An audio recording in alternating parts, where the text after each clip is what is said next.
Football fans, welcome to the End Zone. As always, Brock the Bulldog White, joined by my co-host, me and Mark Fitter. How you doing, buddy? Good. Repping that big number 12 jersey this week, aren't we? Yeah. Big game for A-Rod. Perfect game, they said, huh? Well, yeah. I guess you can call him the MVP now, since Patrick Mahomes got hurt. I just want to remind you of a little man by the name of Kirk Cousins the past 3 weeks. Wow, no. Been ripping the Not NFL even apart. Close. There was a tweet that I saw from an NFL statistician on Twitter. The past 3 games, the Vikings have had, 1,600 yards. And the closest team to that was the 98 Vikings, had like 1,400 yards over a 3-game stretch of offense. So, on paper, statistically, this Vikings offense is better than the vaunted 98 offense of the Vikings. I don't buy that, but that's what the numbers look like. So, Kirk Cousins, he's in the conversation again. I'm just saying. No, he's not. He's been killing it out there. You got to admit it, buddy. He had a huge couple games. 3 games in a row. But, like, still, like, who would you take, Aaron Rodgers or Kirk Cousins? I plead the fifth. I'm not going to answer that. Aaron Rodgers is like a once-in-a-lifetime quarterback, so probably Aaron Rodgers. Oh, yeah. Yeah, I mean, that's hard to say. It's like, who would you rather have, Joe Montana or Doug Flutie?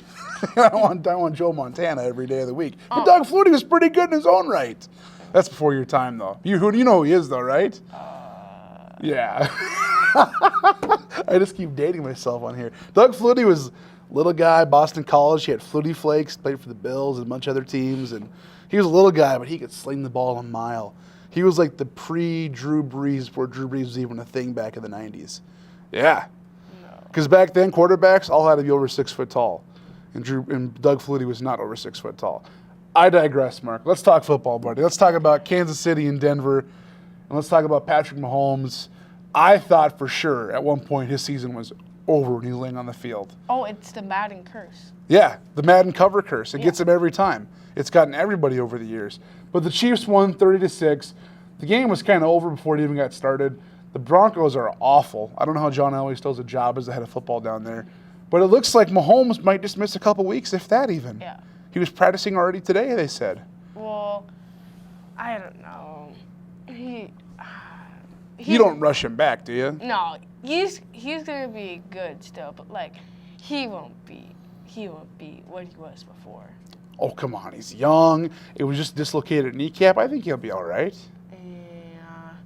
Yeah, he's not. You just want A-Rod to get one more MVP trophy, don't you? No. I know what you're talking about. I know where you're coming from there. Chiefs get the win. They're still leading the division. The division doesn't have much competition, to be honest. The Chargers are falling apart. The Broncos ain't getting into nothing. The Raiders can't find their way. They can't figure out what they're doing. So if the Chiefs can manage to hold on for a couple weeks till Mahomes comes back, they're going to be all right, I think. They'll still be one of the top dogs there in the AFC West. Minnesota, Detroit, it's the game everyone's been talking about, 42-30. Kirk Cousins ripped it up, man. Huge game. Dalvin Cook, another huge game. As a Packers fan, can you say anything positive about the Vikings? No. No, okay. All yeah, right, I don't like them. They're awful. No. Houston, Indy. This one surprised me. I didn't see Indy winning this game. Did you? I could see it, but like, it was still an upset for me. I think so too, but I don't know who I picked last week though. So. I think you had Houston in that one. I'm pretty sure you had Houston. Yeah. But I mean, Indy, are they good, or just had a good schedule, or some upsets, or they're first place in their division? They're really well coached. Yeah, they have been. And they came off a bye, and that's just. I mean, Brissett has been playing great so far. Yeah, but I don't know if they would have done better with Andrew Luck. Oh, I think you're better with him just because he's better quarterback, or was a better quarterback than 95% of the NFL when he's healthy. Well, yeah. I mean, Andrew Luck, it was incredible. But I mean, the Brissett, you have Brissett, you have Garoppolo now with the Niners, and these are guys that came from the Patriots, from that Tom Brady learning tree, and they're really decent, if not good, quarterbacks so far in their careers. So I think I don't think you can sleep on the Colts anymore. I think for a while we could have, but now you've got to start taking the Colts as a favorite in most of the games going forward from this point. No. No? You're not giving that much credit? Packers. Well, in the Packers games, but I'm talking in Colts games. The Colts, whoever they play, for the most part, have got to be a favorite going forward. But like, if they would have had Andrew Luck, they would have been like 13-3 team. You know? Oh, they probably would have been, AFC Championship game probably up there. I mean, honestly, the team was that well around them last year. They got better this year in the offseason, but kudos to Brissett and the Colts for not falling apart and just losing every game this year and tanking and being awful when Luck left. They picked up and they've kept going. So, Bears and the Saints, buddy, oh buddy, what's happening to the Bears? Well, the defense is still really good. Very good defense. Mitch Trubisky Awful. is terrible. Awful quarterback. He misses so much throws. Like, I bet he's gonna throw it and hit someone in the back of the head, and then someone's gonna get a concussion. It's like he throws with a blindfold on most of the time. He overthrows, underthrows, wide throws, everything. Mm-hmm. My best comparison for Mitch Trubisky, he's Chicago Christian Ponder. Remember Christian Ponder with the Vikes a few years ago? No. They drafted him out of Florida State, and he has all the physical tools. He's strong, athletic, tall, but he couldn't hit the broadside of a barn. He couldn't throw more than 5 yards at a time. That's kind of Mitch Trubisky. He's Chicago Ponder. So until they get a better quarterback, the Bears, they're going to probably wind up, 7-9, 8-8 at best and miss the playoffs, I think. So Yeah. Bears fans should be frustrated because that team has everything else you need to go far except for the quarterback. I think they need to make a big trade for a quarterback. Somebody. I don't know who is out there in depth charts you can get. They could get Teddy Bridgewater. You could. I mean, the Saints once Drew said, but they've also proved that having a guy like Teddy behind someone like Drew Brees when he gets hurt is valuable because the team didn't fall off the rails while Drew Brees was healing up. So Get Taysom Hill. They have 3 guys there. That's right. Who does all the Wildcat stuff and all the trick plays. That's right. But a nice win for the Saints, who have only dropped the one game, the game that Brees got hurt in, and they're still in the top, and they're still looking really good so far. So kudos to them, too, for holding on. Philadelphia, Dallas. Man, what's up with Wentz and Philly? What's going on here? Well, what's your take on it? The defensive linebackers are amazing. The offense is still good. The corners and the safeties absolutely are trash. They're getting torched every game. I was at the Vikings and Phillies game. That number 32 Douglas was awful. They're getting torched by everybody the past few games. Yeah.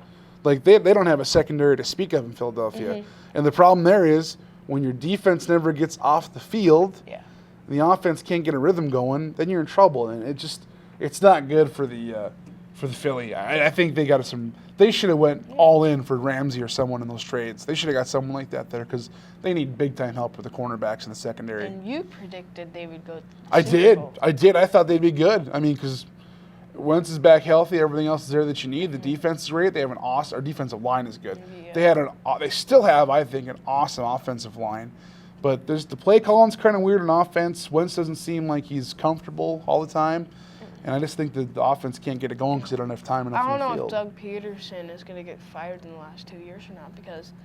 How do you fire a guy that won you your first Super Bowl ever? That's tough to fire a guy like that. Well, yeah, but this year it's just They should have been a lot better than this. Yeah. They're better than their record is. Mm-hmm. They're a team they're very much underperforming so far this year, for sure. Last one I want to talk about, Mark, the Jets and the Patriots.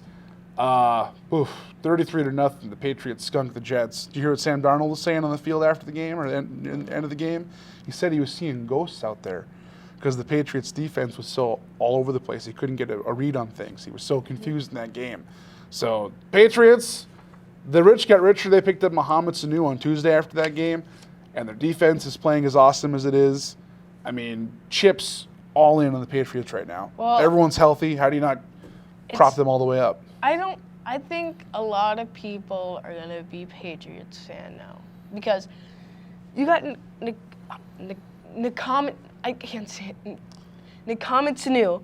Mohamed Sanu, yep. And they're just going to go, they might go 16-0. They might. And now, there are people saying, though, that the teams they have played are very poor teams so far this year. True. Redskins, Jets, those kind of teams. Yeah, but they're still so good. Yeah, I don't think if they were barely beating those teams by a point, I'd say, maybe hold off. They're blowing them out of the water, though. against the Bills, Tom Brady looked trash. Yeah. And so if they play teams like the Packers or anyone like that, they might lose like 4 or 5 games, in my opinion. Maybe. I don't know. We'll see. It's the Patriots. If I've learned one thing in this whole time, you never bet against the Patriots. And right now it's 6-0 undefeated. I got to say the Patriots are the heavy favorite to go a long ways right now. Let's take a commercial break. We'll come back with our picks for Week 8. Holy cow, Week 8, halfway through the season. Holy cow. When you want variety, you usually need to visit several places for bold flavors. Where they stuff your pretzel with 3 cheeses and roast beef, or where smoked cheddar meets crispy bacon. Because when you want to try 7 new sandwiches with a range of unique flavors unlike anywhere else, there's only one place to go. It's the only place you'll find sandwiches like the Caprese and the Tuscan. And that place is Schlotzsky's. Make people happy. Cater Schlotzsky's. Make it easy. Call 855-DELIVER. Get 20% off for 1 full year during the Fall Into Savings event at Consolidated. Now, for a limited time, you can pick your own service and get 20% off for 1 year. Choose from internet, cable TV, phone service, or maybe choose all 3. For cable TV, it's the perfect time to try out the new View It or DVR. On the internet side, try the new Advanced Managed Router with Wi-Fi 6, giving you an even stronger Wi-Fi signal. This promotion is for new customers only, and some restrictions may apply. So act now to receive 20% off for 1 full year during the Fall Into Savings event at Consolidated.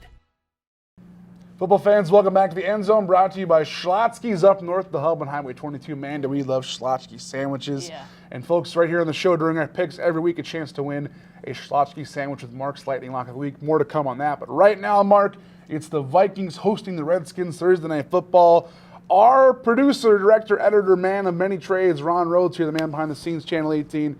He's going to be at this game getting some exclusive footage in the locker room, on the field, the whole deal, press box, everything. We're going to bring it back to you guys next week right here on the End Zone, so look forward to that. We've done it before in the past. The Vikings are awesome hosts. We can't thank them enough for letting us to come back there again. Yeah. Ron will be on the scene with exclusive stuff from the game, and also on next Monday from the TCO practice facility, which is like state-of-the-art, amazing place to go to. So I haven't been there though. we've both been to US Bank. Yeah. I have yet to go to the TCO practice facility, and it looks awesome. They have like TV studios in there, radio studios. They have all this equipment training. It's just, you have a Vikings museum in there. It looks really cool. Mm-hmm. Would you wear a Vikings jersey if you went there? No. Would you wear a Packers jersey? Yeah. Or would you go neutral, like all gray? Yeah. I like to see their museum because their trophy case isn't that much, though. You know. Packers fans and Yankees fans. Their first argument is always, how many trophies do you have? Live in the now, brother. Live in the now. Of course, your last one did come in 2010, so you're living in the now. Minnesota Redskins. Who's got this one, buddy? Is Thielen going to play with that hamstring? I don't know. Does it matter in this one? No. Yeah. Minnesota. Vikings. Minnesota's going to win. But they're playing the Redskins. Who is on the Redskins? You guys just played the Raiders last week. Who's on the Raiders? The Raiders are awful. Derek Carr. Derek Carr hasn't been good since he broke his leg in 2016. Well, yeah, but like, they're better than the Redskins. Not by much. They were both coached by Gruden's at one point. Well, yeah. One Gruden's gone. One Gruden's still in charge. Come on. You know you can only play the team that's in front of you. And the Vikings, by all rights, should go out there and mollywomp the Redskins. Yeah. I'm going to say it's Thursday Night Football. Thursday games are weird, short week. I'm going to say 24-6 Minnesota over Washington. Yeah, it's reasonable. But it is Case Keenum going back to the site of the Minnesota Miracle, so you never know. So, if the Redskins win, I might as well just like, I don't know. You don't wear a Redskins jersey? No. What player would any Redskins fan bought a jersey from in the past few years? Would you have bought a RG3 one, I guess, when he was hot for a year there? Probably like when Josh Norman first started. Oh yeah, when he got there right away in that trade. Yeah, I could see that maybe. Yeah. Redskins are awful. Minnesota's playing lights out lately. Red hot football. Vikings over the Redskins. They're both in agreement on that one though. Okay. But Vikings, they went 5-2 every single season or something like that, and then they just fell apart. No, there was the year they marched in to the year the Minneapolis Miracle happened. They finished the last 8 games undefeated, a big stretch there. So we'll see. It's a new year, buddy. You never know. Buffalo, Philadelphia. Who you got in this one? It's Buffalo. at Buffalo. You're taking Buffalo? Yeah, because, I mean, Josh Allen isn't a great quarterback. But he's not awful. Yeah. He's like So, in between. He's kind of like a Kirk Cousins. So, like, I think he's going to do what Kirk Cousins did to the Eagles. Torch him. Yeah, Yeah. because the Eagles' defense corners are awful. Yes. And they might finish the season like 7-9 or like 6-10. I mean, they really could. Yeah. You know, you never know. Philadelphia doesn't have it easy. Their division games aren't easy, except for the Redskins game. Yeah. Well, the Giants game, I guess, too. But still, Philly's got to correct things now. Like this game for them, every game from here out is must-win for Philly to remain contenders here. So I think Buffalo wins too. I'm with you in this one. They're at Buffalo. It's tough to play there. Defense is good. I think the Bills walk out with a win. All right, Mark. Kansas City, Green Bay. It's at KC. A big game. I really hope Mahomes doesn't rush back there. He is practicing this week, but you got to hold him off for a couple weeks, I think. Let him rest. Let him get healthy. It's at KC, Green Bay. Rodgers coming off one of the best games of his career. What he said was his best ever game at Lambeau Field that he played. Isn't that crazy? That's what he said. I don't know. You think he said better, but Yeah. he played from it. Fantastic. Green Bay, KC, who you got in this one, Green bud? Bay. Green Bay. Yeah. By how much? It's going to be close. Because, like, Kansas City defense is not going to carry this team. No, not this year. That was years past, not now. Yeah. And Matt Moore is an awful Not the quarterback. guy. Not the guy. And if Patrick Mahomes doesn't come back, I think the Packers are going to get like a 24-16 win. I think it should be an easy win for the Packers, but I don't know if it's going to be more Rodgers again or more of the run game this time. I don't know what's going to happen. But Yeah. I think Green Bay walks out the W in that one. I hate to say it. I'd love to see them drop another game, tie up with the Vikings, but I think they get the win there. Monday Night Football, Pittsburgh, Miami. Mason Rudolph, I think he's going to be back in this game, it sounds like. Is he playing again? They're both awful teams. I don't know. Well, I think the Steelers are awful. I think they are. I think this whole season just ripped up. Are you going to pick the Dolphins? No, I'm not. No. Thank God. It's at Pittsburgh, so I'm not taking the Dolphins. I'm taking Pittsburgh. You're taking Pittsburgh. all right. Because they're awful. Dolphins are awful. Like, it's gonna be like a 9-3. It'll game. probably be a snoozer like last week was. Yeah. Monday night games this year have been really boring and slow, so hopefully we'll get maybe an exciting one out of this one. Margaret, it's time for your lightning lock of the week, brought to you by Schlotzsky's. Folks, all you got to do, if you agree with Mark's pick and you click agree on the poll, you have a chance to win the Schlotzsky's sandwich if Mark gets it right. If you disagree with Mark's pick and he gets it wrong and you click disagree, then you have the chance to win the sandwich from Schlotzsky's. This week, Mark, it is the Rams and the Bengals at LA Coliseum. Rams, Bengals, who's your lightning lock of the week? The Rams. I was going to say, what's going on? You're taking the Rams, right? Yeah. Jalen Ramsey paid off last week. A nice addition to that team. They're rolling now. They had a big win. They're going to keep it up. I'm with you. Take the Rams all day, every day. It's not even a doubt, folks. Mark's hot on this one. He's feeling it. Take the Rams. They're 4-3. Yeah, we're talking like they're like 2-6, but they're better than that. They're 4-3, but they feel like they've had a rough stretch to get there, though, because they lost some games, some ugly games, like to the game to the Buccaneers, and a game to the Niners game was pretty bad too. They got skunked in that one. So, but I think the Rams are going to be okay. And last week was a nice move back for them, a nice step back for sure. Aaron Donald needs to step up. Dude, that guy's a quarterback killer. He put another quarterback out of commission last week, and But like, I think he could do way better. Well, My he doesn't have the sack numbers this year. They're kind of low for him. Yeah. So he's on pace for me to get like 10 sacks only. then he should be up in that like 14, 15 mark probably. Yeah. Rams, take them. They're the lightning lock of the week, brought to you by Schlotzsky's, folks. Schlotzsky's up north in the hub on Highway 22. Delicious food, soup, sandwiches, the whole banana. Yeah. We love Schlotzsky's, folks. Marky Mark, what do you think is going to happen the World Series here? We always talk baseball at the end a little bit. Well, the Nationals got game one. Yep. I'm cheering so hard for the Nationals. Me too. Yeah. But- Somebody new, right? If they're gonna like play like that, the whole series, Nationals are gonna win. They put up 5 runs on the best pitcher Yeah. the Astros have in Garrett Cole. So Nationals might sweep this thing. Who knows? They're playing hot. They're a team of destiny right now. You never know for sure. Wait, okay. Should we make a bet? What's the bet? So if the Nationals win, you have to give me like $50. $50. I'm going for the Nationals too. Okay. You can have the Nationals. I can have the Astros. Okay, how about a can of pop? How's that sound? Or a big Mountain Dew? Sure. All right, you got a deal. It's on. I want a big Coke Zero. That's my favorite pop. Coke Zero. Mountain Yep. Dew. You get Mountain Dew. I'll get a Coke Zero. Okay? Deal? All right. We're listening, folks. The bet is on. Mark's got the Astros. I got the Nationals. Doesn't matter how many games. No. If it goes 7, 4, 5, whatever. Okay, I like that bet. I'm feeling good right now. We'll probably know by next week what's going to happen. So, folks, from Marky Mark, I'm Brock the Bulldog. We'll see you next week right here on the End Zone.